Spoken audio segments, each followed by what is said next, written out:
building blocks in place, we could at least recover to some extent. And that is what I think we will probably then finish the year with a no gain, no loss kind of a situation. That's going to be the best case scenario. But I think the worldwide scenario also is important here. As you know, this is not a pandemic that is related to Sri Lanka only. It's a global problem. When it's a global problem, we have to search for a global response as well. Now, if you take an example, it's like you have a flat in an apartment block, and the apartment block is on fire. So whatever you may do, even if you were to go in with a bucket of water, try to douse the fire in your own flat, it's not to make sure that your strategy is worldwide. There is one worldwide strategy that will take care of the global issues. I think maybe during the course of this discussion, I can deal with those. We need to have a global response, just like what happened after the World War II, where the Bretton Woods institutions were set up, the IMF and the World Bank and so on. At the same time, those two institutions might need to now look at a different approach of this problem. So that's one is the global approach.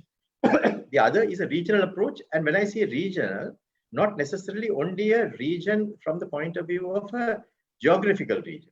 We are now in an emerging markets block. Now, these emerging markets have a specific kind of a vulnerability that they will have to deal with. So that vulnerability has to be dealt with a regional or an emerging markets kind of approach. And I think that's another area that I would like to see happening, where that is done. Then thirdly, and most importantly, a local approach. Where do our local industries, local services, local agriculture fit in to this entire situation? And do we take action with regard to giving stimulus into each of these areas? Stimulus is not only just money. Stimulus is not only cash or holding back a loan for some time or an infusion of some money for that area to grow. Stimulus is the entire platform. If people have money in their hands, that itself creates a demand.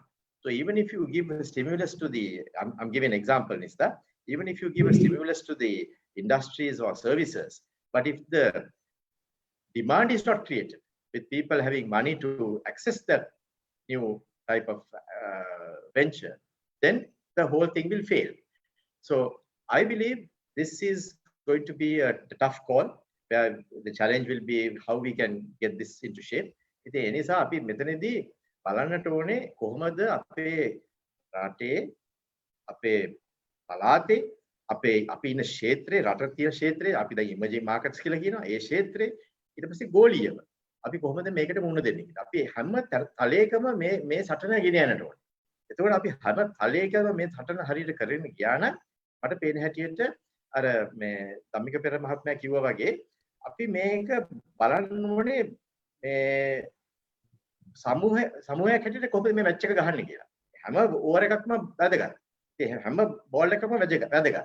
ඉතින් ඒ විදිහට බලලා එක එක පැති වලින් අපි ඒකට මේ හරිය විදිහට ක්‍රීඩා කෙරුවොත් මම හිතන්නේ අපිට මේකට හොඳ උත්තර ලබා ගන්නට පුළුවන් වේවි. Okay. Yeah, thanks Nivad. Dhammika දැන් ක්‍රිකට් මැච් එක ගැන කතා කරා මම හිතන්නේ අපේ රට සූදානම්ද ඔය ඕවර් 30 නැත්නම් ඕවර් 300 මැච් එකක් ගහන්න. මේ කියන්නේ මොනවාද අවශ්‍ය මෙහෙමයි දැන් අපි ඇග්‍රිකල්චර් ගැන කතා කරොත් ඒ කියන්නේ අපි ෆාමර්ස්ලා ගැන වැඩියෙන් ඉන්වෝල්ව් වෙන ඒ ගැන කතා කරොත් දැන් ෆුඩ් ප්‍රොසෙසිං එක නැත්තම් ඒ මැනුෆැක්චරින් ප්ලාන්ට්ස් නැත්තම් අපි කොච්චර කරත් ෆ්‍රෙෂ් ভেජිටබල් ෆ්‍රෙෂ් දේවල් කෙලිම මේ අපි ෆාම් එකෙන් හදලා අරින ලෝකයක් නෙමෙයි දැන් තියෙන්නේ. එහෙම තියෙනවා පොඩි සුපර් මාකට් වලටයි මේවටයි. ඔක්කොම ප්‍රොසෙස් කරලා කල් තියා ගන්න පුළුවන් වෙන්න පවුඩර් කරලා මේ ඔක්කොම තමයි අරින්නේ. හැබැයි ඉතින් එතකොට හැම සෙක්ටර් එකකටම මං හිතනවා අපි ඊළඟ මොකද වර්ල්ඩ් එක මූව් වෙලා තියෙන තැනට මූව් වෙන්න වෙයි. නැත්තම් මේ $4,000 එකත් එක්ක මං හිතනවා හරිම අමාරුයි ඒ වගේ හැම සෙක්ටර් එකක්ම උඩට ගන්න. ඒ කියන්නේ අපිට විෂන් එකක් තියෙන වෙයි ඇග්‍රිකල්චර් සෙක්ටර් එකට කොහොමද ෆුඩ් ප්‍රොසෙසින් යන්නේ. දැන් මම හිතන්නේ නිසරත් හොඳ අත්දැකීමක් තියෙනවා ඒ සම්බන්ධව. දැන් ඉන්දියාවේ එහෙම ගත්තොත් ෆුඩ් ප්‍රොසෙසින් වලට 33% grants දෙනවා. 100% මේ GST payable එක ගෙවන්න ඕනේ. ඉතින් ඒකට 133% grant දීලා තමයි ඉන්දියාව ෆුඩ් ප්‍රොසෙසින් ප්ලාන්ට් දාන්නේ. ඇයි? ඒගොල්ලන්ට ඇග්‍රිකල්චර් ඩෙවලොප් වෙන්න ඕනේ. හැබැයි අපි කවදාකවත් ඒව එකක්වත් බලන්නේ නැතුව අපිම හිතනවා මේ ෆ්‍රෙෂ් ভেජිටබල් ටික එක්ස්පෝර්ට් කරන්න පුළුවන් කියලා. හැබැයි එහෙම ලෝකේ කොහෙවත් රටක් නැහැ. මොකද දැන් හැමෝම ෆුඩ් සිකියුරිටි කියලා තමන්ගේ රටේ ෆ්‍රෙෂ් ভেජිටබල් ටික හදන්න තමයි බලන්නේ. කොච්චර කොස්ට් එක වැඩි වුණත් ගවර්න්මන්ට් එකෙන් සබ්සිඩි දීලා එතකොට ඒක බලනවා. දැන් ඉතින් ඒකෙන් හැම රටක්ම තමන්ගේ ෆුඩ් සිකියුරිටි එක බලා ගන්නකොට අපිට තියෙන්නේ ප්‍රොසෙස් කරපු ෆුඩ් වලට විතරයි ඔපචුනිටි එක එක්ස්පෝර්ට් කරන්න. ඉතින් අපි ඒවට ප්ලාන්ට්ස් දාන්න ප්ලෑන් එකක් හදලා එහෙම ආවේ නැත්තම් මේ ෆාමර්ස්ලා ටිකක් ළඟදිම අමාරු වෙනවා.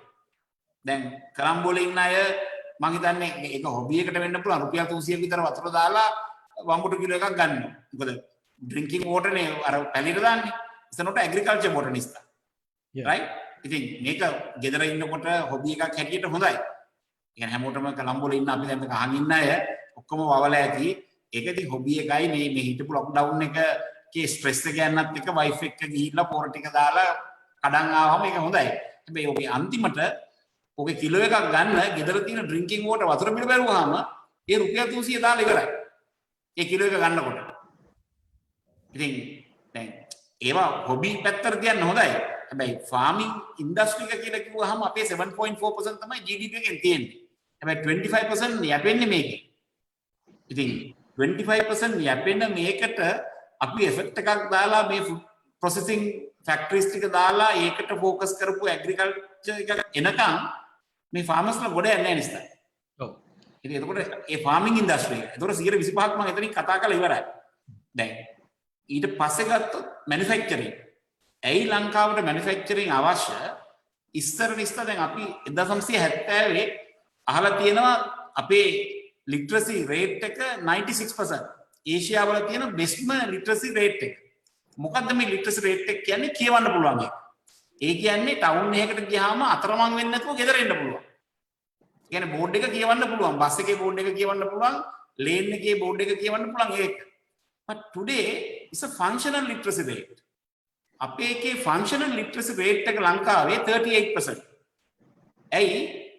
අපි university and technical college වලින් train employment එකට ready කරන්නේ 38%.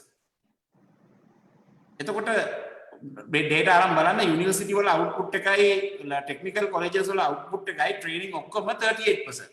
එතකොට අපි 62% එළියට දානවා unskilled labor එක. එතකොට unskilled කියලා කියන part එක තමයි is not a functional literacy. ඉතින් එතකොට කවුරුත් දැන් අපි අර 1970 වෙන අවුරුදු 50කට ඉස්සෙල්ලා හිටපු තියරි එකේ ඉන්නවා මිනිහෙක් අතරමං නොවි ගෙදර එන්න තමයි අර රේට් එක දෙන්නේ. හැබැයි තාම කතා කරන්නේ ඒ ලිටරසි රේට් එක ගැන. ඉතින් එතකොට දැන් 62ක් ඉන්නවා මෙන්න මෙතනදි තමයි මේ අපිට මැනුෆැක්චරින් කියන කෑල්ල ඕන වෙන්නේ. මොකද සර්විස් සෙක්ටර් එකට යන්න අනිවාර්යයෙන්ම ට්‍රේන් කරන්න. ඉතින් අපිට ඉන්ඩස්ට්‍රීස් නැතුව මේක ගොඩ ගන්න බෑ. But industries are challenging because of the $4,000 per capita. Salary levels are high. එතකොට මේක tax concern දීලා මේක ආරක්ෂා කරගත්තේ නැත්නම් ආරක්ෂා කරන්න බෑ. මොකද දැන් හොඳම example එක අපි මේ වගේ තිබිලා දැන් හැමෝම කියනවා direct and indirect taxes කියලා. හැබැයි මේගොල්ලෝ කතා කරන්නේ GDP එකට against corporate and dividend tax වල total එක. You go and see the USA that from the total government revenue, the percentage of the GDP that the corporate and the dividend tax is only 1.5%. Okay. The US, you know, the total, the 20 trillion economy, the 3,000 billion is their revenue, right? Is only 300 billion is the corporate tax. It's a 1.5%. Even the Sri Lanka is same. So Sri Lanka එක same කියන්නේ growth එකක් නැතුව මෙහෙම ගන්න ගියාම industries නම් ඕනේ මේකට කවුරුත් එන්නේ නැහැ නිස්සා. මේ tax holidays ටිකයි මේ grants ටිකයි especially food processing industry එකට ඒ වගේ grant එකක් ලෑස්ති කරේ නැත්නම් 133% ඉන්දියාවේ දෙනකොට අපි 100% දුන්නත් එන්නේ නැහැ මිනිස්සු. Why they have to come here? Their package is 133% plus 10 years tax holiday. එතකොට agriculture එකට අපිට වෙනම focus කරලා වෙනම package එකක් හදන්න වෙනවා is a good processing. But then you have to look the industry. So මේ sectors වලින් තමයි අර ටික ගන්න වෙන්නේ. Normal economy එක තියාගෙන යන්න නම් අපි every year according to the World Bank we have to create a new jobs 62,000. ඒ කියන්නේ same level එකේ තියන් යන්න. ඔව්. ධම්මික හරි මම කියන්නේ දැන් මෙතන මේ ධම්මික අපනයන ගැන කතා කරා එක්ස්පෝර්ට්ස් ගැන but මේ රිසෙෂන් එකක් ඉදිරියේදී තියෙද්දි අපිට මේ එක්ස්පෝර්ට්ස් වලින් මේ තත්ත්වෙන් ගොඩ එන්න පුළුවන්ද? I want Nevada also to country එකේ ඇතුලේ තියෙන consumption එක එකයිනේ agriculture sector එකේ. ඔව්. මේකේ growth එකක් ගන්න බෑනේ. අපි අලකනවා නම් මේක seasonal but ඔක්කොම අපිට මේ 1% වලින් තමයි වැඩි වෙන්නේ. මොකද human ලංකාවේ growth එක තියෙන 1%. ඒතර ඒ 1% එකට අපි මේ මිනිස්සුන්ට මොකද $4,000 කියලා කියන්නේ farm ගේ income එක double කරන්න ඕන. ඒතර income එක double කරන්න වෙන්නේ crop එක double කරලා. ඒතර crop එක double කරාට වැඩක් නැහැ. මොකද කන්න මිනිස්සු නැහැ. ඒතර කන්න තියෙන පිටරට මිනිස්සු. ඒතර පිටරට මිනිස්සු නම් මේ crop එක අපි අරින්න ඕනේ. ඒ අරින්න නම් is only the process. The process කරන්න you need the industries to come. Nivad, Actually, yeah, go ahead. No, I just following up from what Dhammika mentioned. I remember reading Prime Minister's May Day message where he said that the old economic model has failed, that we must look at a new economic model, new economic policies. What did he mean by that? I mean, there is some concern that will we be going for more protectionist, more domestic oriented, inward looking policies given, I mean, I don't know whether it's an overreaction or whether it's that the real stated policy of the government. I think what we need to understand is models will change. The model that we had in the past, in the context of all these challenges that are taking place, Nista, that will definitely change. Because take, for example, the situation with regard to agriculture. Now, we were comfortable about importing certain types of products into the country while growing some of the others. But now, sometimes what we have encountered in this particular post-COVID period is that many countries are reluctant to part with their produce because they want to keep it for themselves. And naturally so. We would do the same thing if we were in the same position, because earlier, if they were keeping a buffer stock of 6 months, they'll probably now keep a buffer stock of 1.5 years. So during that period, there will be a less amount that is available for export, because those countries are also looking at a protectionist type of situation in the interest of their own citizens. So we'll do the same thing, perhaps. So, and at the same time, it gives us an opportunity of shifting our own business processes to get our people to also produce certain produce which we were comfortable in importing in the past. So it gives us a new opportunity. At the same time, it gives us a new market as well. So that's what I think the Prime Minister meant when he mentioned that. And I believe that's a very important shift that we'll have to look at. But I would go a step further, Nista. Now, you see, our economy is as Dhammika quite rightly mentioned, is a 15 trillion rupee economy. Now, when you have a 15 trillion rupee economy and the component of agriculture is about 1 trillion, although in the agricultural sector, it seems fairly robust. In the overall context of our economy, it's a relatively smaller proportion. So if we want to maintain our per capita incomes, our growth, as well as our overall economy at a certain level, and for it to grow in the eyes of the world, we will not be able to do that with agriculture alone. True enough, there are huge opportunities in agriculture as well as needs which we must now focus upon, which we should do. There's no doubt about that. I fully subscribe to that model. But at the same time, I would think that some of the threats that we are facing now in industry as well as in our services need to be addressed with a lot of urgency, because that can be the factor that can either cripple our economy or allow it to go forward in these trying times. Because if you take the economy as an overall situation, services actually account for nearly 60%, maybe about 59% is services. Insurance services, banking, tourism, transportation, storage, lots of services of that nature. Now, these services have to be also either maintained at least at the earlier levels or enhanced. Maybe that there'll be a shift, and that's natural. But we got to be conscious of that and then take it forward on those lines. Even the industry, we are taking a hit. The apparel sector is taking a hit, and that means very quickly we need to readjust. So I think our strategy should not be only agriculture driven. It should be also the overall industry as well as services driven as well. And I believe that many people think of agriculture as being the obvious one. Well, there is a certain element of that which is important, but I would think that the rest of it is also as important, and we should not neglect those, because we got to find ways and means of ensuring that we improve our IT services, our IT exports, a lot of things that can be done, but now needs to be done in a different manner. And the demand in the world also would change. So we have got to also appreciate that part. So if we can handle it on those lines, I believe we would be on the right track. And it's a very delicate as well as important balance that we need to strike. And I don't know whether we have enough entrepreneurs who are able to come into these new sectors as well as start switching. Now, even the entrepreneurs that we have today, they are also comfortable in certain areas. They're done well in certain areas. But there will be a time very quickly that they'll have to think, hey, we not got to change. We got to also make sure that we change in order to stay relevant. Now, take, for example, some of the garment manufacturers. I believe they will have work in the medium term. There's no question about it, because people still have to wear clothes. But at the same time, right now, the need seems to be not garments. The need seems to be PPEs, the protective clothing and the protective equipment. So if you can switch some of your work towards that end and then do well in that area, then I believe there will be plenty of work.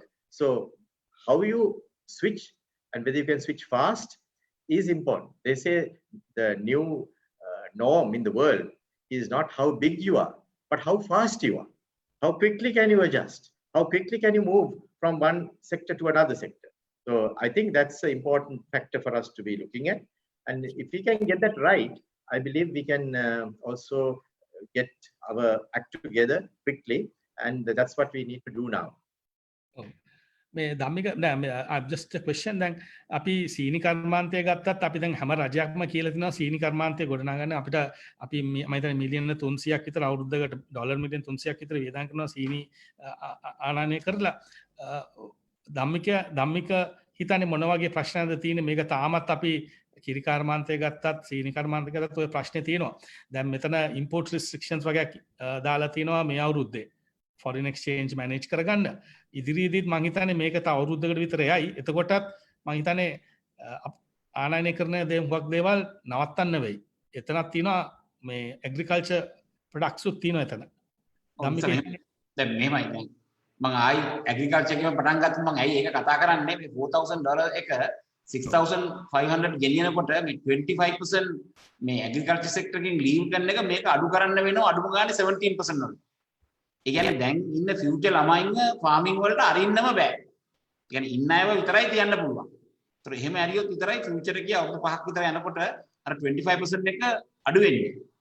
ඉතින් මොකද දැන් mister Cabraal කිව්වා වගේ 15 trillion economy එක 1000 the billion තමයි agriculture sector එක.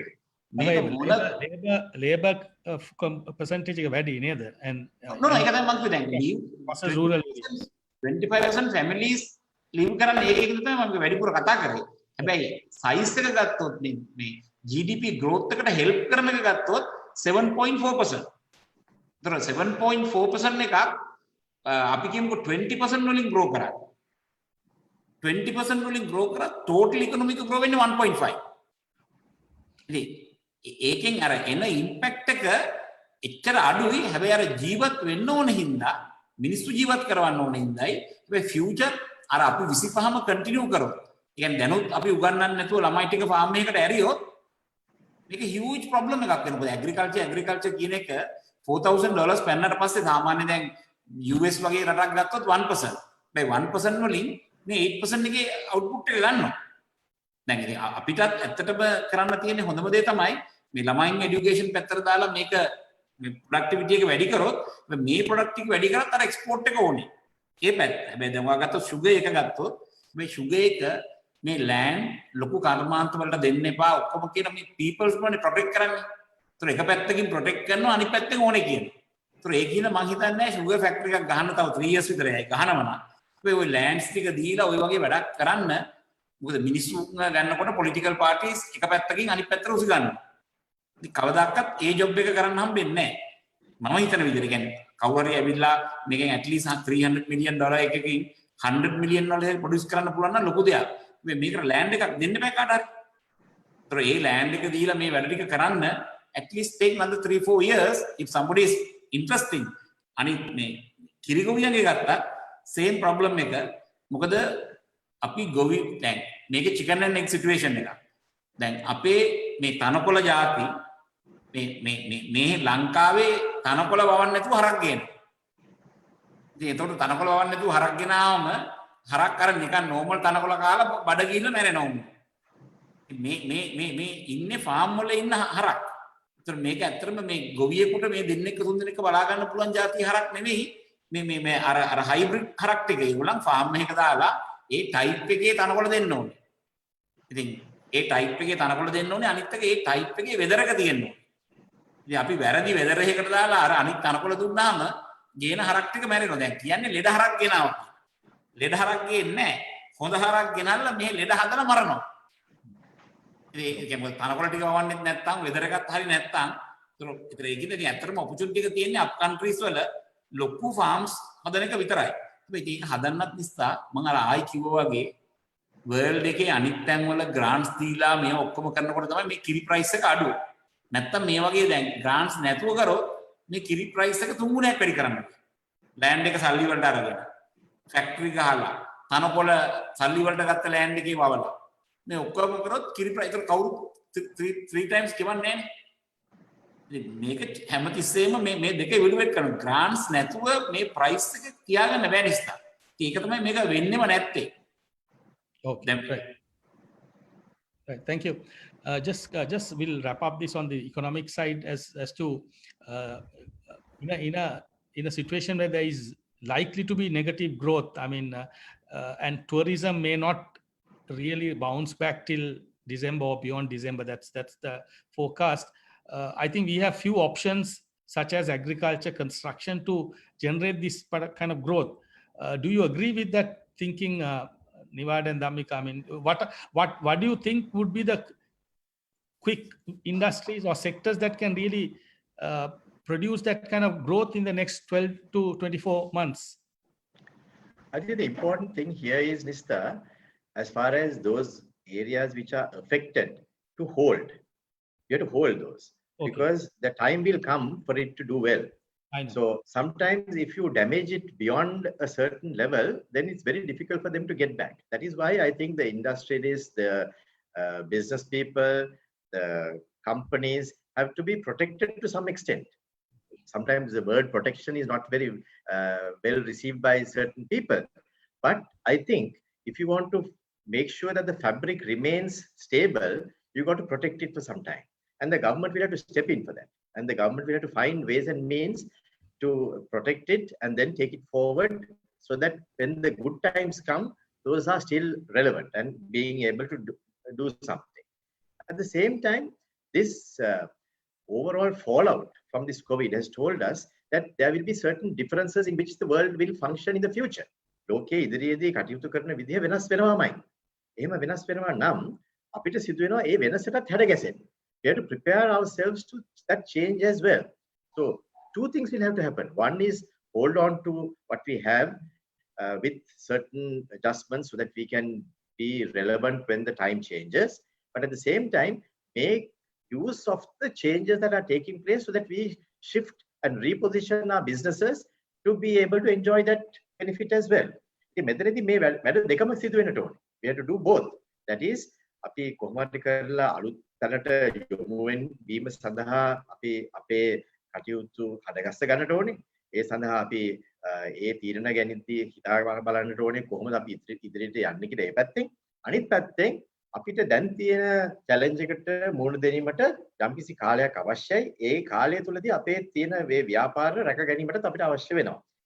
ව්‍යාපාර රැක ගැනීම සඳහා අපි දැනටමත් කතා කරන විවිධ මෙවලම් කරා we have already spoken about certain ways in which our industries can be to some extent protected during this difficult period, and those maybe if you want to talk about it further we can do so, but the important philosophy and the concept is that we have to do both simultaneously, not one only.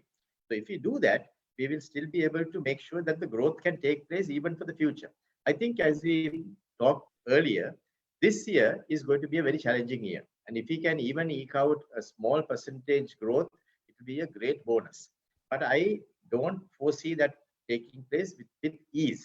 It can happen, but I think it's going to be a very challenging task to get some growth this year overall, because from a 15 trillion economy, with the kind of shock that we have so far felt and envisaged and experienced, it's difficult for us to move further.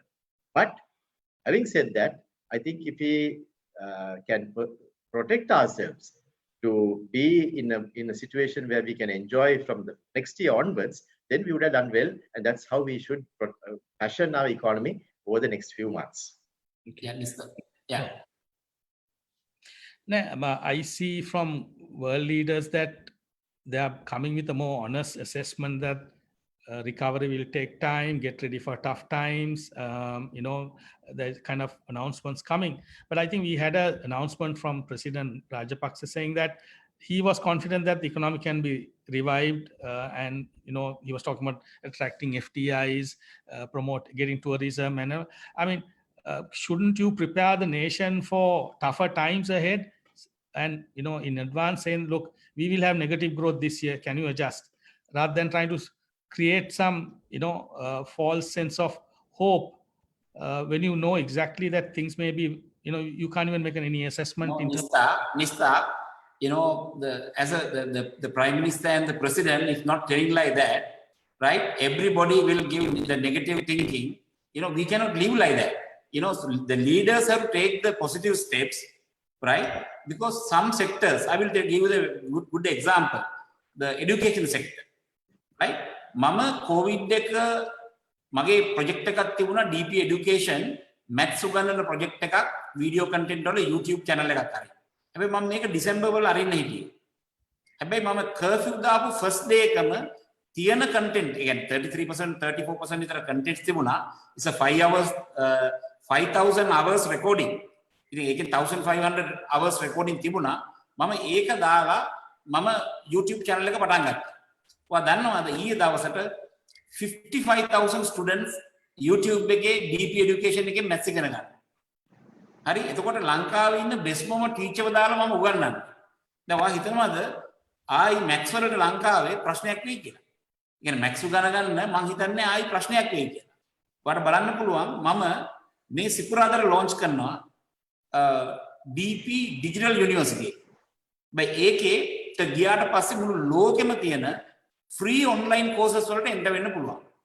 දැන් ඒකට අප මම ඇත්තටම දැන් chatbot කෙනෙක්ව මම හදාගෙන යනවා. දැන් හදලා ඉවරයි chatbot. හැබැයි මම ධම්මික පෙරට දෙන answers 2000ක් මම ඒක ඇතුලේ build කරනවා. ඒ කියන්නේ chatbot දෙන්නේ කියන්නේ මට I have to wait until the like a 10,000 questions come, because of that take time. Then I will train the chatbot මම හිතන විදිහට හිතලා මේකට උත්තර දෙන්න. ඒතර මේ ප්‍රශ්න first 10,000 වලටම මම ready වෙලා ඉන්නේ personally මම answer කරා. ඒ ළමයින්ට. ඒ කියන්නේ WhatsApp වෙන answers ටිකට, but ඊට පස්සේ the chatbot will take over the job. ඉතින් හැබැයි මමත් දැන් බලන්න දැන් education එක කොයි level එකට යයිද කියලා මෙතනින්. මොකද දැන් අපි හිතන් හිටියට දැන් ඇත්තටම banking sector එක වුණත් වයසක අය වුණත් දැන් ගිහිල්ලා බැංකුවේ ට්‍රාන්සැක්ෂන් එක කරගන්න පුළුවන්. ඉස්සර බැංකුවට ගියා. මොකද 1.5 months මේ වගේ තිබ්බට පස්සේ ගොඩක් ඩිජිටල් පැත්තට චේන්ජ් වෙලා ඉවරයි. නැත්තම් මේ චේන්ජ් එක එන්න තව 5 years යනවා. ඉතින් දැන් මේ 1.5 years එකේ 1 month එකේ වෙච්ච පොසිටිව් ටිකක් අතර ගන්න ඕනේ. මොකද අරගෙන මොකද මම අර දැන් ඔය ඔක්කොම කියන්නේ এডুকেෂන් එකත් එක්ක බැඳිලානේ තියෙන්නේ. ෆාමර් හැදෙන්නේ এডুকেෂන් එක මත හින්දා. මිනිස්සු හිරේ ඉන්නේ এডুকেෂන් එක මත හින්දා. හොඳම එක්සැම්පල් එක ගත්තොත් ලංකාවේ හිරේ ඉන්න අයගෙන් 85% below grade 8 ඉගෙන ගත්ත අය. ඒ මොකද හැම අවුරුද්දෙම 28000 drop outs තියෙනවා 6000 ස්කූලේ යන්නේ නැහැ. හැම අවුරුද්දෙම 34000 අපි හිරේ යන්න හදනවා. ඒතකොට දැන් ඒ හිරේ යන්න හදන එක අඩු වෙනවා මේ වැඩේ. මේ විදිහට ඉගෙන ගන්න ලෑස්ති කරාට පස්සේ කොස්ට් එක අඩුයි. ඉතින් අපිට මොනිටර් කරන්න ලේසි ඩිජිටල් ඇවිල්ලා තියෙනවා. ඉතින් මම හිතන්නේ මේ ඔක්කොටම මේ වගේ 1.5 months එකක් very good. හැබැයි දැන් ෆියුචර් එක මම හිතනවා තව 8 months විතර මේක තියේ කියලා. ඒ තියෙන එකත් එක්ක අපි සර්කිට් බ්‍රේකර් දැන් එක්සැම්පල් එකක් දැන් ගෙදරක රූම්ස් වල හැම එකටම සර්කිට් බ්‍රේකර් එක තියෙන්න පුළුවන්. නැත්තම් ගෙදරටම සර්කිට් බ්‍රේකර්ස් දෙකක් තියෙන්න පුළුවන්. ඒ කියන්නේ උඩ තට්ටුවටයි යට තට්ටුවටයි. ඒතකොට උඩ තට්ටුවේ ෂෝට් එකක් වුණොත් උඩ තට්ටුවම වහනවා.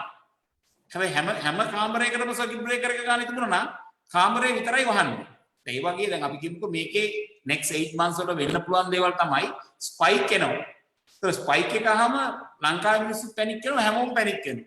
Then you will put the one week curfew. Then you will disturb the whole economy. හැබැයි spike එක ආවට පස්සේ දන්නවනම් මේක spike එක place එකක spike එකක් කියලා then we don't need to worry. That circuit breakers have to be a small like a 300 families, like a Gramaseka area. If you put it to the district, if say one place they have a spike with a particular place, then you can close down the 300 the houses, you know, like a Gramaseka Kottasaya, then a small circuit breaker. If you put in the big circuit breaker, for the district, then will disturb the whole economy. But same time, Nista, we don't need to worry that now, because of they put the curfew, only the last 1.5 months is essential economy is there. Non-essential economy is not there, right? The essential economy is agriculture, manufacturing, FMB, food and beverage, and the government sector salaries, right? Because of that, it's a 20%, but it's not a revenue generator, right? The balance 80% is the revenue generator. Because of that, the government also lost each day is government revenue. Each day is a 5 billion, right? For the to pay the government servant, each day they need 3 billion rupees. Pay the interest, they need another 3 billion. Then they need 6 billion to pay that two part. Then make a hanging hamoge main concern the kind of thing. Ekak salary given no, ekak bank interest given no. The government take a concern. Government take a government service like salary given no. Are interest burn when interest given no. Government take 6 billion per day problem. The revenue is 5 billion. So then may that was ticket income. The government also in trouble because of they have no revenue. This is the reason you can see the letter is going around to say that the government servants also have a salary card. Go to donate the salary to the government. The reason is like that because they are also in that trouble. If we hope we can get money from them, then we wait until it's not we'll get, then we will have problem. Better our own, we have to plan ourselves, our plan. Okay. Because we know the numbers, the government also, what is the government revenue and what is the government expenditure to pay the salary and the interest. Right? Because of that, they also lost their revenue. Then they are also in trouble. Right? Otherwise, no government want to send the letter, no. Even though just in the half, right? Because of that, everyone can have to understand that part. But I also agree with Mr. Cabral that the first 2 months it will be a little bit challenge. If you face nicely for that challenge, I think maybe then after that it will normalize. But only thing my concern, the spike come if they close the district again, then we cannot plan anything. Okay, fine. Nivad, just there was reference to about, we'll go for some questions, but before that, I just want to ask, how successful has, I mean, on the moratorium and the financial assistance, I mean, you spoke about the speed in which we need to move on. There's some disappointment that that kind of speed that was expected didn't take place. So the extension has, the deadline has been extended further. There's a lot of complaints because this working capital has to pay salaries and other things. So there's a bit of concern on the speed, and also some feel that the whole stimulus package has eroded confidence rather than increasing confidence. මං හිතන්නේ මිනිස්සු කබ්‍රාල්ට ඉස්සෙල්ලා මම මේ උත්තරේ දුන්නා මොකද revenue එක තියෙන්න එපා ඉස්ලා දෙන්න. First of all, I want to, Yeah. I'll try and explain to you, Nista, how it works. Yeah. You see, now, when you're a leader, you got to also fashion the future. You're not a follower. If the leaders say, look, this year is bad and we are going to die, and then we have to just sit back and wait, then nothing is going to happen. So you have to create the future. That's what leaders do. So sometimes you say you fashion the future, you create it, you first of all articulate what your future should be. If the president and the prime minister say we are going to have a negative growth, then I think we'll all get used to that negative growth. And then we'll say, okay, we'll all get used to that and then we'll continue like that. But they have to say, no, look, we'll have to do something which will take us forward. And then we have to strive for that. So I think they're on the right track by saying, we must strive for positive growth. And it's up to the people who are managing the economy as well as managing the rest of the businesses to also strive for that. So I think I'm pretty certain that what has been done in that score is good. The second part of the question that you mentioned is with regard to the stimulus as well as the moratorium and so on. I must say, I'm also not pleased with the way it has been implemented. There are lots of gaps. They took a long time in getting it off the ground. The period by which it was done was far too long. They took a long time to get this into shape. So I think we got to learn from those mistakes.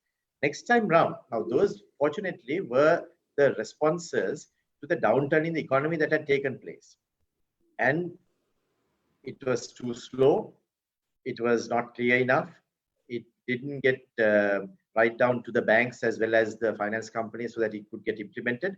And I see several areas where that implementation has been weak. So we had to get those lessons and work that out for the next time. This time round, as I said, there is a timeout period. In the timeout period, we got to get our responses ready and to make sure that the next stage of moratorium or some other initiative that we're doing is implemented fast. The central bank and the Ministry of Finance and the other ministries will have to work very fast. That is why I think there must be a clear mandate as well, Nista, for this. There must be a clear mandate. You see, for the public service to get going, for the banks to also get going, they must all believe that we have a overall mandate as far as the government's edict goes. So when the government says we want something done, they must be confident that that's what is going to take place.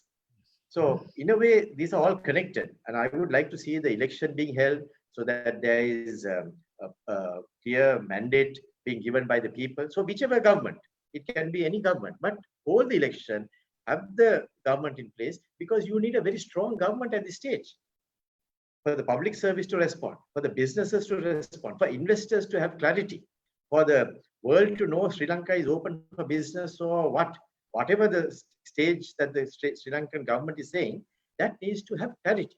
Now at the moment, it's very difficult for I use the word for this like a nonagate government. You are neither here nor there. Nonagate is not a good time to start doing anything. I know my friend Dhammika Perera also is a firm believer of that kind of thing, where there are certain periods of time when there is no clarity, there is no certainty. So you need to get certainty, you need to get clarity. So if you can get clarity, then the businesses will know this is the policy of the government, this is what is expected by the industry. Then you can give clear instructions, you can give clear way forward strategies. And I think to do that, we got to establish those norms as soon as possible. And if we do that, then we'll probably find that there will be people responding. Now, even that idea that I gave some time ago of having a COVID equity fund. Now, to get a COVID equity fund going, the equity fund investors of the world must have clarity.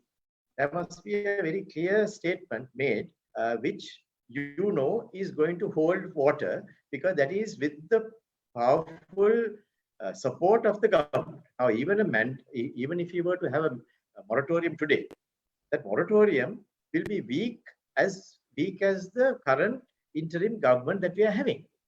So naturally, it will not have the same impact and effect as it would have in a proper government. So let's get that going. Let's get that into place. Once you have that, whichever the government is, doesn't matter, because then there is clarity and then you can go forward. So I believe we have a huge necessity for that. And if we can get that right, we will also make sure that the response is clear and the government is also able to put that down properly. As you said, you asked whether the president and the prime minister are doing the right thing by saying this. I think, yes, even in this uncertain world, they must show intent. So they say some people make things happen. There are others who wonder what's happening. So in order to get the people who are wondering what's happening to go into the right track, you got to have a clarity as far as what your vision is and what your overall need is and the output that you want to have is. So let's see how that goes in the next few months and weeks. Yeah. So my question was in the context that you're asking the public to tighten the belt. You're asking employees to take pay cuts. You're asking so many other cost-cutting austerity measures. So in that context, if you do come with more sincerity, people will voluntarily come with, otherwise you don't have to send a letter from secretary to the president to ask for a pay cut, donate half of your pay to salvage the situation. So that my question was in that context. Okay. I appreciate that. And I think pay cuts or pay donations are all must come voluntarily. And people are generous in their time, in their way that they would offer their services, in the way that they would offer their money. We have seen that in Sri Lanka on many occasions. And I think even this time round, there are a lot of people who have very silently given their wealth, given their support, given their ideas, given their money to get this situation into place. And I think we should remember that there are a lot of people like that also in Sri Lanka. Okay, right. Dhammika, I want a quick answer from you about elections, because Niwad brought this up. You think we need to go ahead with the elections? Nista, make and last 5 years give you that kind. Hammer year $6 තමයි වැඩි උනේ. ඒ කියන්නේ $6 තමයි GDP growth එක තියෙන්නේ. දැන් මේ විදිහට තියන් ගියොත් මුකුත් කරන්න බෑ. කොයි පාර්ටි එකද නෙවෙයි එන එක. මේ ඉලෙක්ෂන් නොතියා මේ කවුරු ඩිසිෂන් ගන්න මිනිස්සු නැතුව මේ විදිහට තියන් ගියොත් එහෙම මේ රට තවත් පස්සට යනවා මිසක් මොකද්ද තියෙන බය? මං අහන්නේ කාටද මේ බය තියෙන්නේ? ඒ ෆියර් එක තියෙන අයට වේත් ටිකක් බොන්න කියන්න ඕනේ. හරි? otherwise you have to come forward and මේ වෝට් එකක් දානවා කියන එක මහා ලොකු දෙයක්ද? හැබැයි ෆියර් එකක් ක්‍රියේට් කරලා තියෙන මොකද්ද මේ මං අහන්නේ මොකද්ද ප්‍රොබ්ලම් එක තියෙන්නේ? වෝට් එක දාන්න යන එකනේ. හැබැයි හැම මිනිස්සුම හිටින් ඉඳලා වැටේ යන්න ඕනේ. වැටේ යන්නේ නැතුව ගෙදර හිටියොත් එම නෝපේ. ඉතින් එතකොට හැම මිනිස්සුම වැටේ යන්න ඕන නම් මේකේ අපි කියමුකෝ බරයි මේකේ රිස්ක් එකක් තියෙනවා අවුරුදු 60ක් වඩා උඩරයිද කියලා. ඉතින් ඒගොල්ලන්ට පොඩි මෙෂර්මන්ට් එකක් ඒගොල්ලෝ පර්සනල් එකක් නේ. මේක ෆෝස් කරන එකක් නෙමෙයි වෝට් කරනවා කියන එක. කැමති අය ඒ කැමති අය නොයි. හැබැයි මේක හෝල් කරන්න ගියොත් හරියට CEO කෙනෙක් නැති කම්පැනියක් වගේ. CEO කෙනෙක් නැති කම්පැනි එකකට මොකද වෙන්නේ? accountant decision ගන්නවා, sales manager එක decision ගන්නවා, showroom manager decision එක ගන්නවා. හැමෝම අරගෙන නිකන් ඉන්නවා. ඒතර ඔහොම රටවල් දුවන්න බෑ. මන් දන්නේ මේ ඇයි බය මොකටද කියලා. කාටවත් බය වෙන දෙයක් නෑ නිසා ඉලෙක්ෂන් කියන මොකද්ද මේකේ election is not a ghost. මොකටද බය වෙන්නේ මේ ඉලෙක්ෂන් එකට? Okay, thank you. Interesting. අනිත් එක අපිට කියනවා වගේ අපිට පුළුවන් නම් කඩේට ගිහිල්ලා බඩු ගන්න. අපිට පුළුවන් නම් මේ අපේ බිල් ගෙවන්න යන්න. ඒ වැඩ ටික කරගන්න. කාමරේ යන්න මේ දැන් මේ ඊපෙරේද කිව්වා මේ ගොඩක් සාප්පු වලට යන්න මිනිස්සු බලාගෙන ඉන්නවා කියලා. ඉතින් ඒ වගේ සාමාන්‍ය ජන ජීවිතයේ වැඩවලට මිනිස්සු හැට ගැසෙනවා. election is not මෙතනදී හරි ධම්මික ඔය no, කියන්නේ election එකට force කරලා කියන්නේ නැහැ නේ බලේ. කියන්නේ නොගිලෙන් එකනේ තියෙන්නේ. Yeah, I think, I think political parties have their own reasons for suggesting postponement. Anyway, what we will do is we'll take some questions. There are a lot of questions to the two panelists. What I'll do is, there is early question is, Nivad, about your proposal to part of the stimulus is to get EPF, 20% of EPF balances to be given to the members. There were various issues whether it is practical in terms of you need to amend the EPF Act. The other one is about this means liquidating some of the investments that EPF had made in the bonds and bills. Can you expand a bit on the proposal, Nivad, and what has been the response from the government? I think what was proposed was to make sure that there is a way forward for a lot of people to make ends meet right now. If you look at the figures of the central bank, there are about 18 lakhs of people who have got their credit cards at the top bank. There's about 125 billion rupees outstanding on credit cards alone, leave alone all the other loans. So a lot of people are today struggling to make ends meet. They are struggling to make sure that their home fires are burning. Many people are unable to do anything, which means that they have to make any small investment. So I think if we were to wait till they are 55, some people who want to wait till 55, they can certainly wait. But the others, if they can get some relief as early as possible, then that will be a great help, particularly at this moment of time when they are all faced with some serious liquidity issues. Then at the same time, many of them can settle their loans. They will be able to get some new activity going. Sometimes they may be waiting for something to do in their family, which they could not do because they are so stuck in their monetary situation. Yeah, how do you මම එක උත්තරයක් දෙන්නම්. දැන් ඔයක් වල මේ bond මොනක්වත් release කරන්න දෙයක් නැහැ. The 20% is a 500 billion. Okay. හැමෝම ගන්න නැහැ. අපි කියමු 50% ගත්තා කියලා is a 250 billion. The ETF, they have a 250 billion annual income. The interest. Then is a monthly is a the 20 billion. Actually, that the interest component is enough to provide that 20%. Because if we announce 100% not going to ask the 20%, no. The people are in the problem, they will ask the money. Say 50% people will ask, then it's only 250 billion. The 250 billion for the next 1 year with their interest, they can pay now. Okay, right. Of course. So it's actually finding the money is not a difficulty. But at the same time, you will also find that they will start economic activity. Economy will again get some oil put into that machine. And that's very important because otherwise, as I mentioned at the beginning, you see, you must have demand created in the country as well. Demand must be there in the economy. Even if you ask hotels to start, even if you ask the businesses to start, someone has to buy the products. Someone has to be there to with some cash to buy. So if you don't have that, and the people are all struggling and they're all going into a contracting mode, then the whole economy will start contracting and contracting and contracting. And the contraction itself feeds further contraction. Austerity feeds further austerity. So you'll never be able to have any growth. So that is why at some stage, there must be some infusion of cash so that will also create a new impetus and people will get more and more buoyant in going about their work.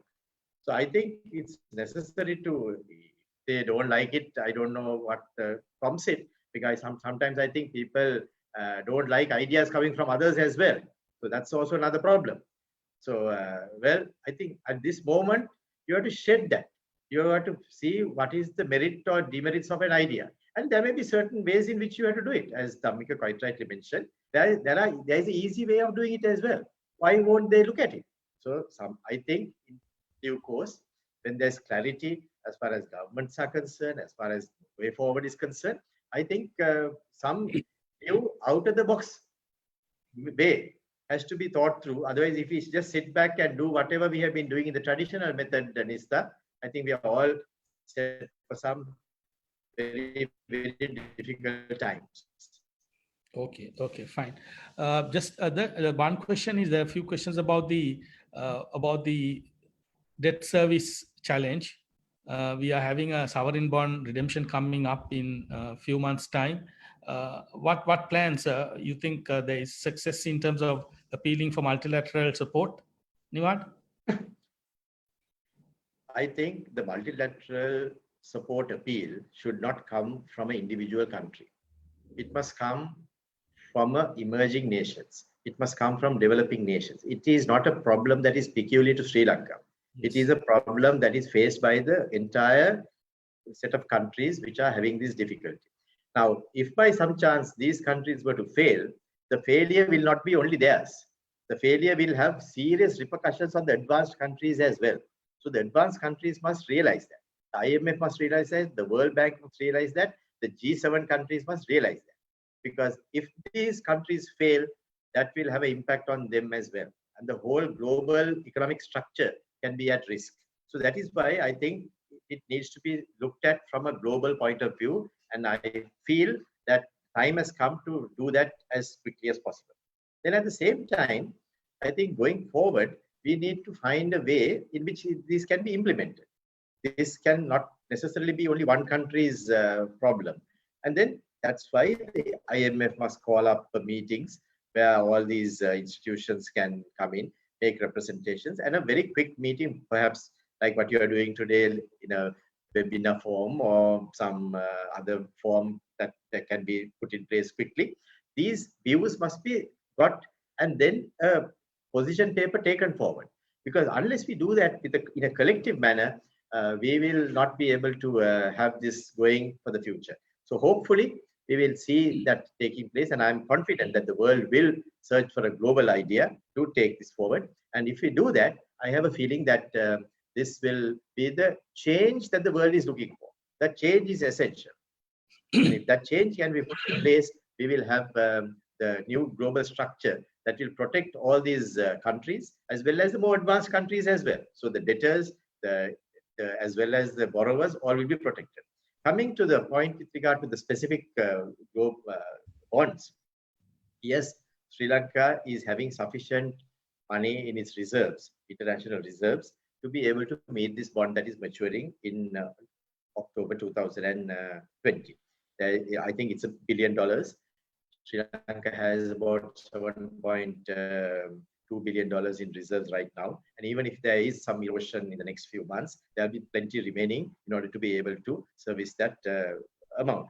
But I think the greater challenge for the government is to collect rupees, like what Mr. Dhammika Perera very rightly mentioned. There is a huge dearth of revenue.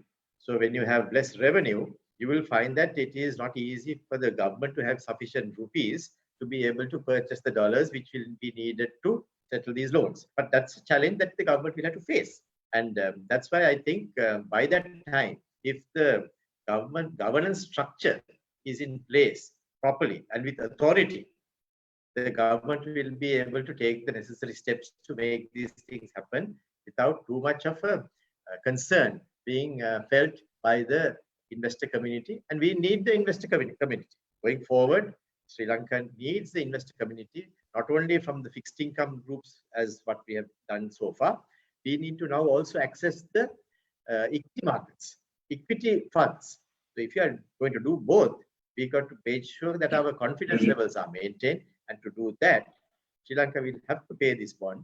And I think the government has every reason to do that. And Sri Lanka has never defaulted on a single bond or any single loan in the past. And I think the government is not in a mood to start doing any default. So I'm sure they will make sure that these are met at the right time. Okay, thank you. Dhammika, there's a question for you. What is the impact on the banking sector because of the COVID impact? Have you assessed it? No, Nista, the මේකේ moratorium එකක් දීලා තියෙනවා 6 months. Right? ඉතින් මේකේ මේ risk factor එක තියෙන්නේ company fail වුණොත් විතරයි. ඒ කියන්නේ recovery කරන්න අමාරුනේ.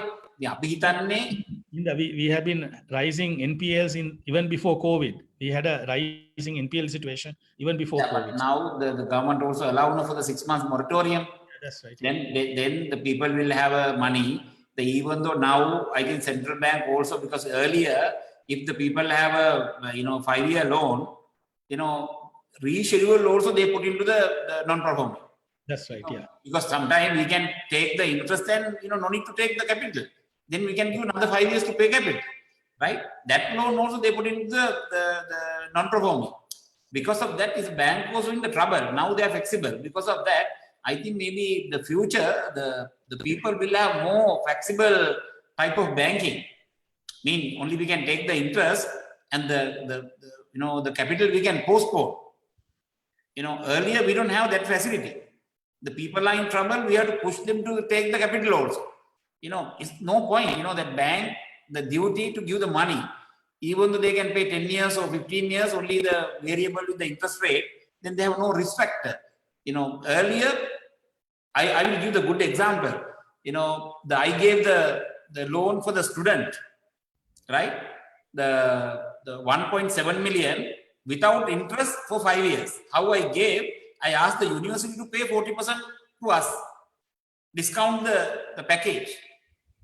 Then I gave the money to the student, and they asked us to put into the non-performing because we are not getting the money for the 5 years.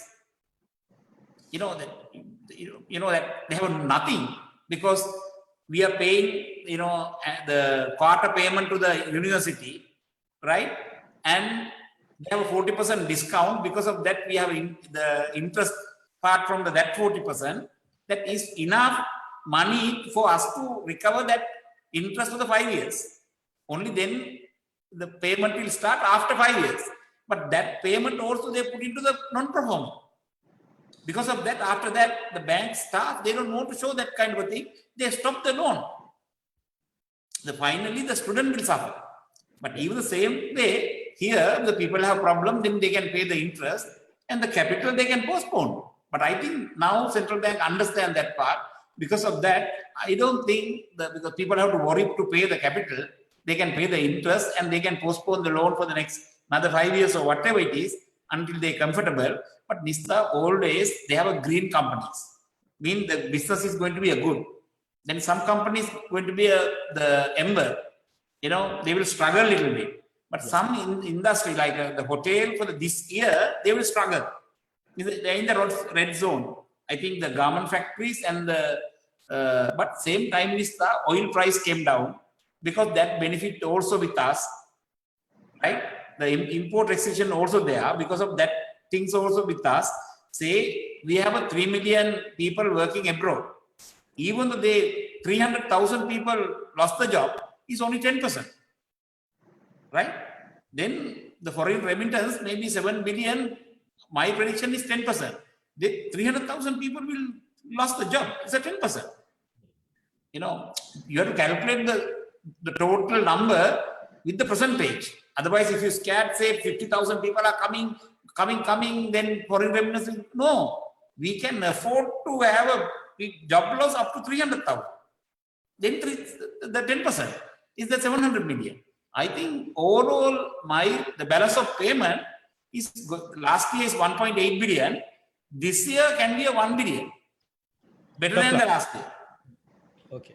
You mean there'll be a balance of payment deficit 1 billion? Yeah. Okay. Because imports will be less and also despite exports. No, but oil price. Okay. Even though the tourism sector will hit, the garments will export will less, but at the same time the local also the travel every year 2.7 million people are going abroad.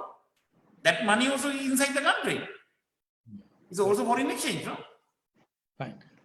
Nimad, there is a question whether government can consider tax relief going for a 1 year period.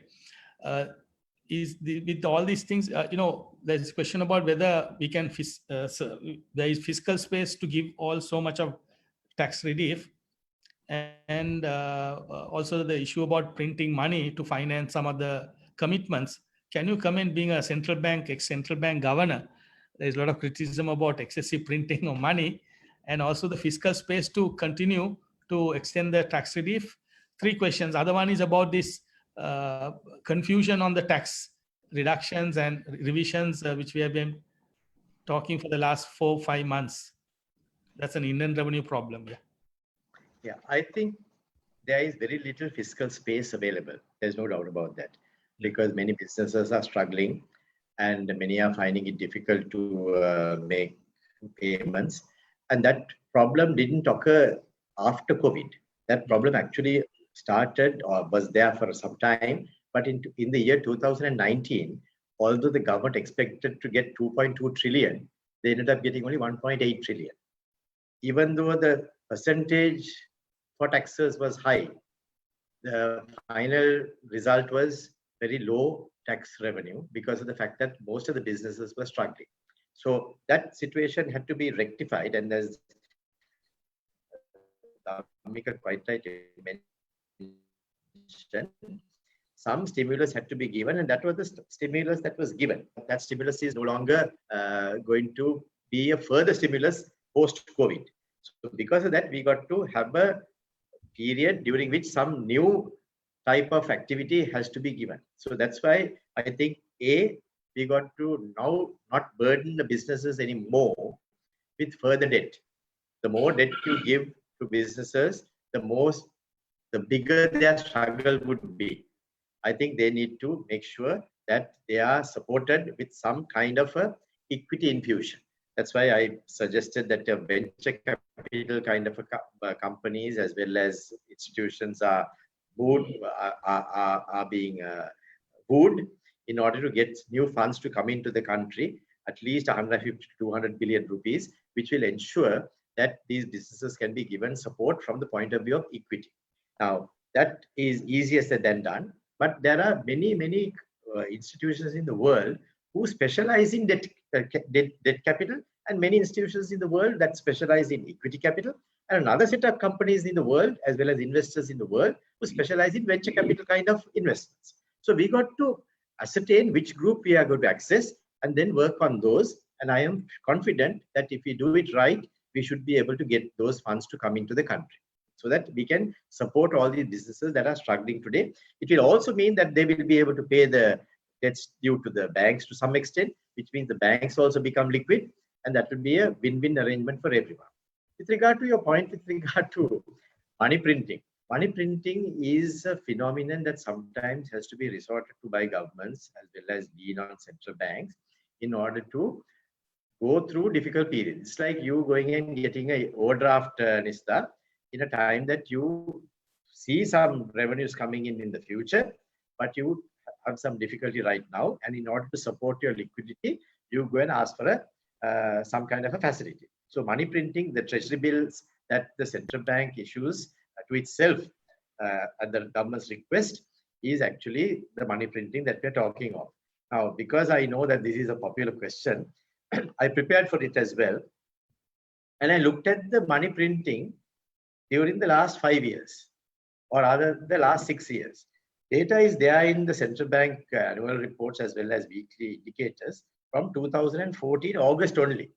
I think it should have been there from the past because I knew when I was a governor it was there. But in August 2014, there was not a single rupee printed in excess. Zero. September was zero. October was only 2 billion. November was only 7 billion. December was only 3 billion. Then January also in 2015 was zero. 2015 February was 1 billion.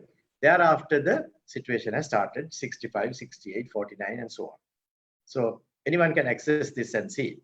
And the entirety of 2015, 2016, 2017, 18, and 19, we have had huge sums of money being printed in excess of what is required. And that is those are the treasury bill holdings of the central bank. And this year in April, and now, I think it has gone up to about 300 billion, which is a big number, which needs to be now controlled at some stage or the other. But this 300 we have had in 2016 as well. In 2016 December, there was 331 billion. So I am, as a former central bank governor, as you asked me the question, I'm not alarmed by that. I am not saying it is a life and death matter and then the whole world will collapse if you print money. Yes, at certain stages you got to print money, but you must have an idea as to when that would be settled by the government as well. Now, why we had during my period very low numbers was not that we didn't have excess printing at any time. There were instances, but at every time when the Treasury Secretary would ask me whether we could accommodate the government with excess treasury bills, I always got a commitment of the date by which it would be settled. And we made sure that that was settled. So you can see the records of the central bank and you would find that there were instances, but there was settlement as well. It's like a good bank manager asking the client, you have taken a loan, settle it. And once you settle it, you have a relationship which is showing a greater trust. And then even if the client sometimes asks for a bigger overdraft, you might give that. But you know that the client will settle that. So here also the government must establish a good rapport with the central bank. Well, if you take a loan, settle it. Government also must settle it. So I think that is the onus on the government. And I would think that that is essential.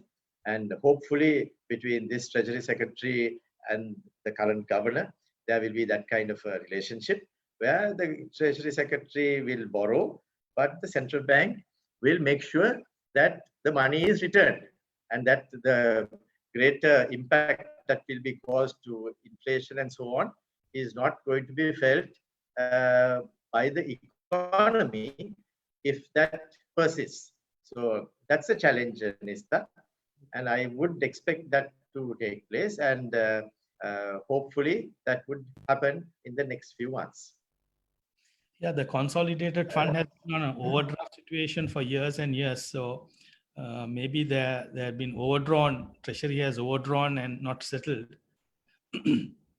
Are you aware? I am aware of that. That's why I said I gave you the date that it's really started getting aggravated. From March 2015, it has been like that. Okay.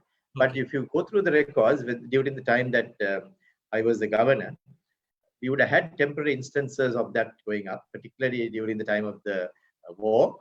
There were instances, and we had enough of a crisis. We had a global economic crisis, the banking crisis, the oil crisis, and so on. But there were instances where money printing, as it were, was resorted to. But in every instance of that nature, it was rectified. So I would expect that also to happen this time round too. And if the government and the central bank can come to an arrangement of that happening, that wouldn't alarm me too much as a result. Okay, fine. We have the last segment of this conversation. I mean, the panel webinar. We are approaching almost 12:30. The focus is to go back to the stock market. I know. Just a quick response.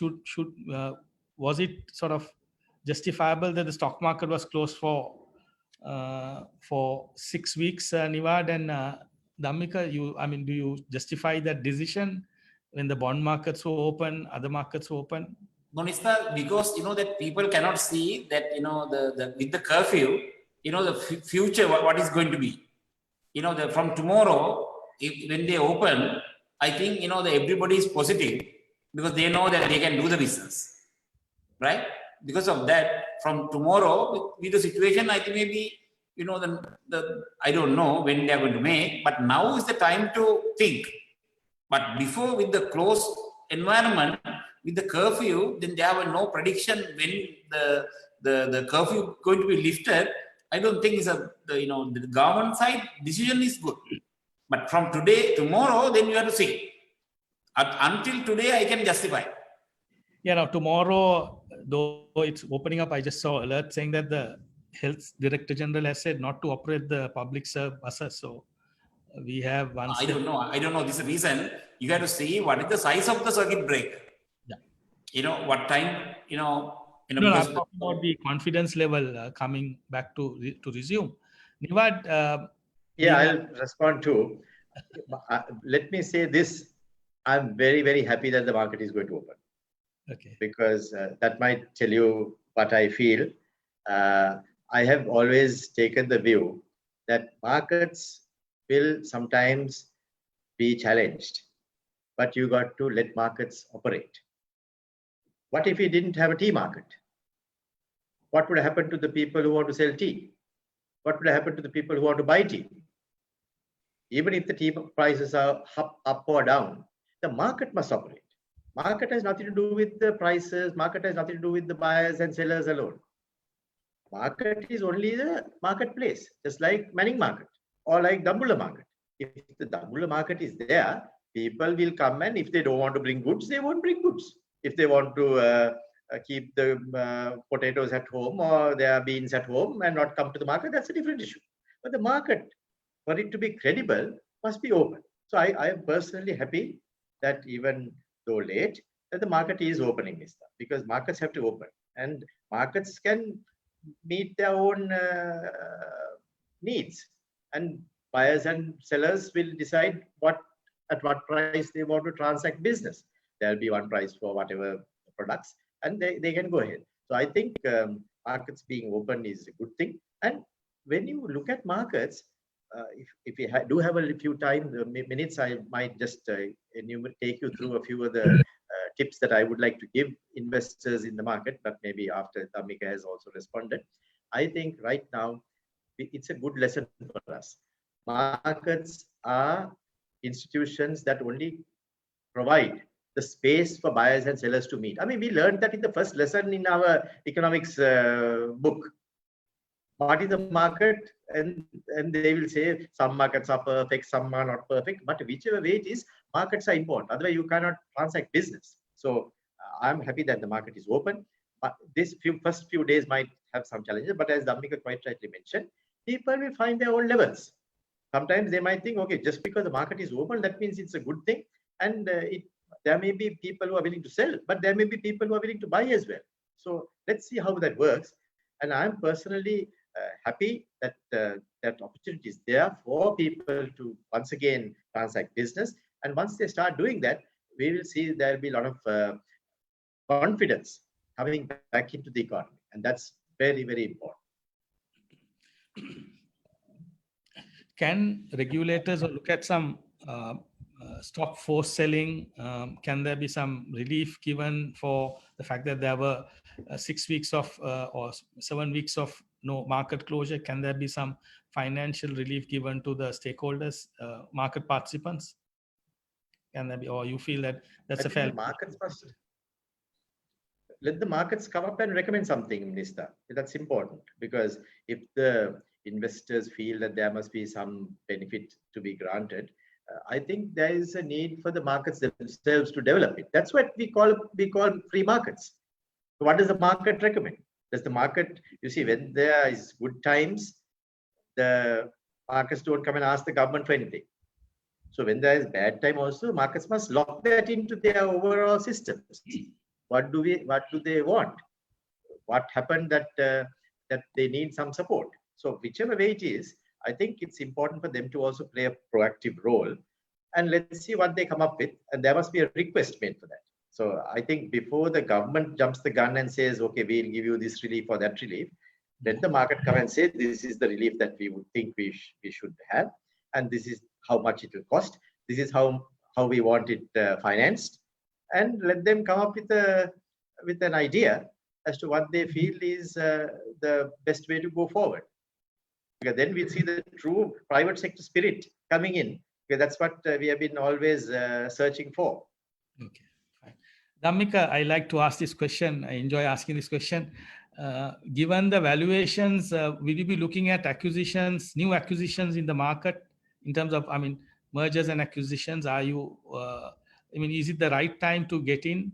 And if you were to invest tomorrow, which sector will you invest in the stock market? Notice that, that even though my group, that they have a green companies, amber companies, and the red companies. Yeah. Then first what I thought, that I have 58,000 people. I think better for next year to fine tune my companies without going the new companies. Because, I can do much better thing with my companies because they have 58,000 people. Actually, the Thailand and the Indonesian factories is not affected for this scenario. They're not the lockdown. Because of that, actually, we have a huge capacity. The 24 hours, we manufacture more than 100%. It's like 120% output from the Indonesian side. And the Indonesian, we have 2 factories. And the Thailand, we have 3 factories. The whole 5 factories, I know the 120% kind of level. Some industries, it's a very green Nista, I will tell you. Some companies amber, but what I'm sure for the next 3 months, I can bring them also into the green. Some sector I have a no, even though I put input, nothing I can do. Say the tourism, what I can do, nothing. They have no fine tuning part. Only we can do the maintenance, nice, we have no time to repair. Now we are doing that part, right? Renovation, everything without anything. But for me, exactly, I'm so confident that coronavirus will go before injection come. Then the injection pain is not going to be there for Nista for you. No need to put the injection, right? Before that, coronavirus will go. That number in my mind, I'm so confident because I know the theory behind why, even the USA government, why they are without closing, why they are waiting, because they have a mathematical calculation for that. It's not the exactly theory, but I know what is how to build a model. It's not an AI model. It's a mathematical, just a model with the A to B, B to C like that. Now it's come to like every 6 days, the next one is also one. Maybe after next month, first week, you will smile and wait because it's going down, because we are upset with the things are coming up. That roller coaster will come for the next month, first week. When the coronavirus, you will feel it next month, first week. Then, that will, the number you will justify with the next month, first week, the same time, right? Because of that, then this is the reason I told the number, the 17th Sunday, 11 o'clock, is the total patient going to be a 4.715 million. You write down, I need variation plus or minus 3%. You can see the number. Dhammika, you may not be investing in the market, but if someone were to ask your advice, which sectors would you pick as growth sectors in the next? Because normally, when I'm doing deep study, then I can comment. Because normally, just without to what I have to tell you into my mind, I'm not going to tell you. This is the reason even to speak. Some sector why people are asking me why you're not come to the public now. Because I need at least my staff 2,000 hours to do study for me. Then I need 400 hours to talk to 2 hours. Right? Then I need my time also at least 500 hours to prepare and come to that kind of a knowledge. Otherwise, we cannot talk. But then I need another 200-300 hours to study the whole thing and come out. But at the moment, I am stuck with the hobby. But education, because I have a goal, another 1 month, I need to reach 100,000 students per day. I will, because next 30 days, I will achieve that goal. Okay, fine. Nista, if I may just add on to something for that. Yeah. You see, while I wouldn't want to get into any arrangement or to any suggestion about any specific sectors, I want to only just mention, you see, this mark to market is what is driving you to think which sectors to go for today. I would think what is important is not this mark to market arrangement where you see a value tomorrow or day after tomorrow. You have to get used to more long-term type of investments, because then you don't go wrong too much.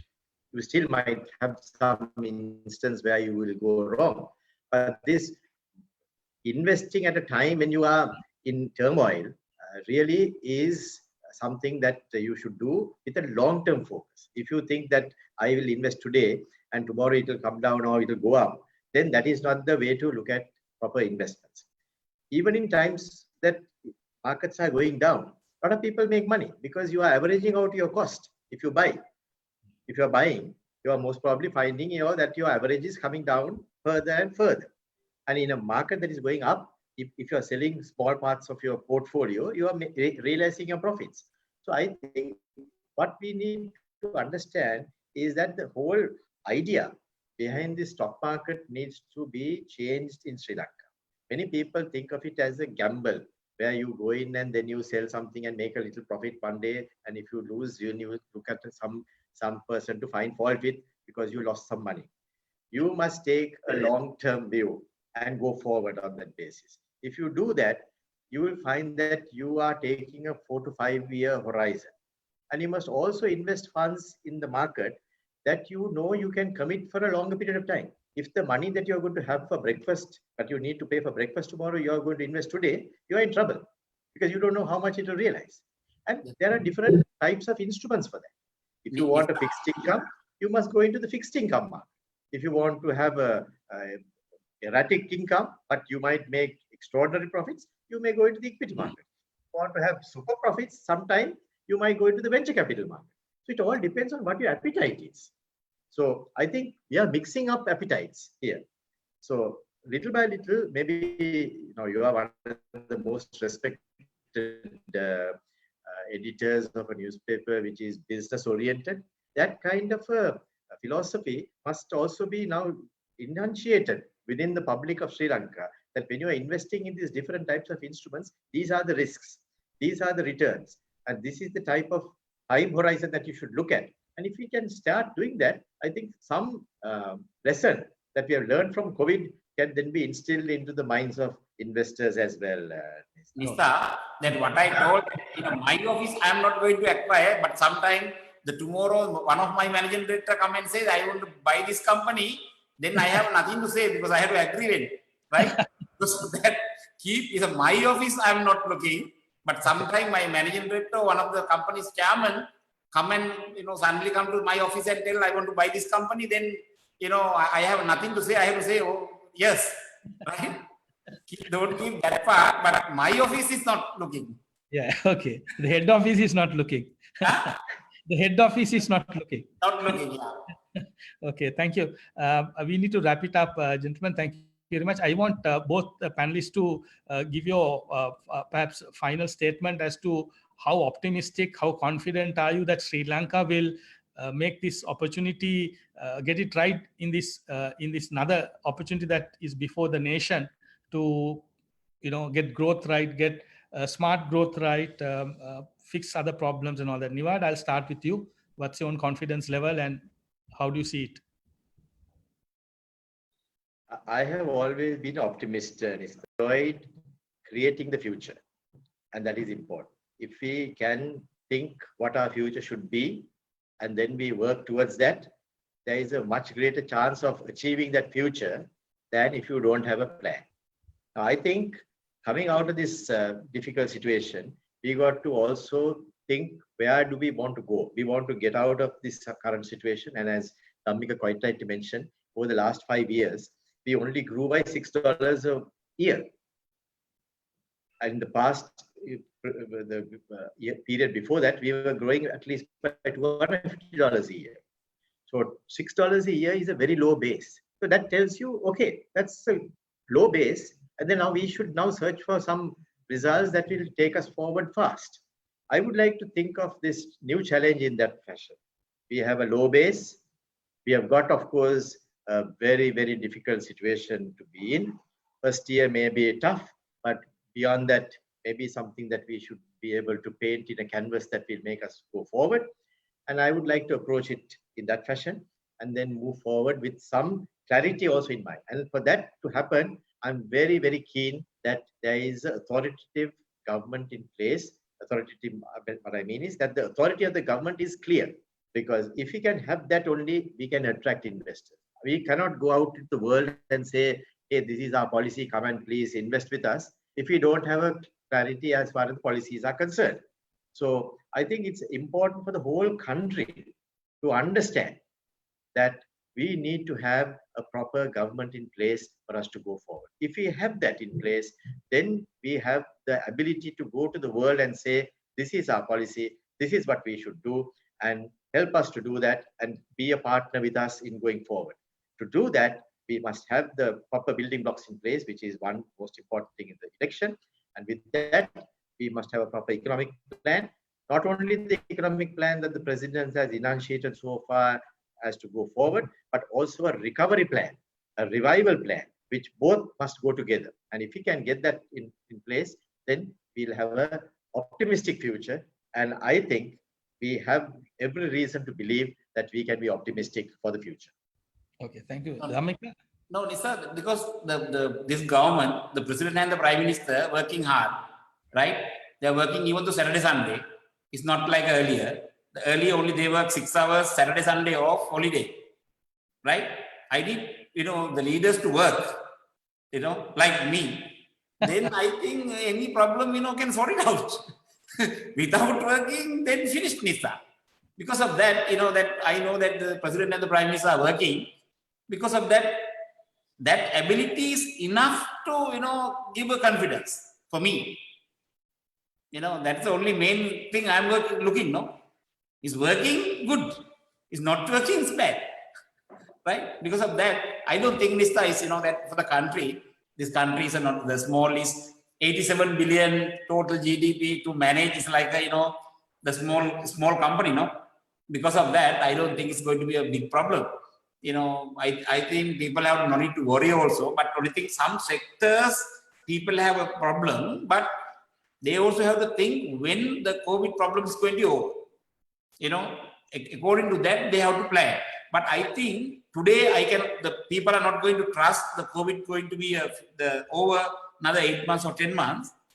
But next month, same day, the 10th, people will realize that will be going to be the whole world. I'm not talking Sri Lanka. I'm talking about the world. I don't think maybe they can, this kind of a virus can sustain more than 10 months. Okay, fine. Thank you. Thank you very much, Niwad and Dhammika.